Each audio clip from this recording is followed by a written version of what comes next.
Biodiversitet. Biologiske forskelligheder, f.eks. forskellige arter af planter. Stor biologisk diversitet er f.eks. i en regnskov. Lille biologisk diversitet er f.eks. i en have. Biotop. Biotop betyder levested for dyr og planter. Det kan være et afgrænset område, f.eks. Rebæk Sø. Naturskov.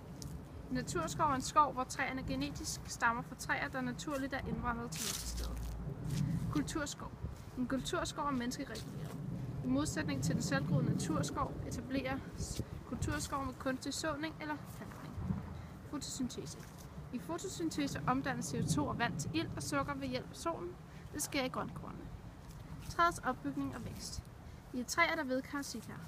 I sikarerne er der sukker, og i vedkarrene er der vand. Der er årring i et træ.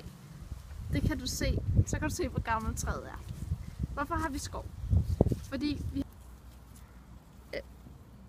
Hvad bruges den til? Det er et levested for tusindvis af dyr og planter. Det er godt for Danmark at have en masse natur, som man kan slappe af i. Er vores skov kulturskov eller naturskov? Begge dele. Hvad med Brøndbyskoven? Noget af skoven er kulturskov, men rigtig meget af det er naturskov.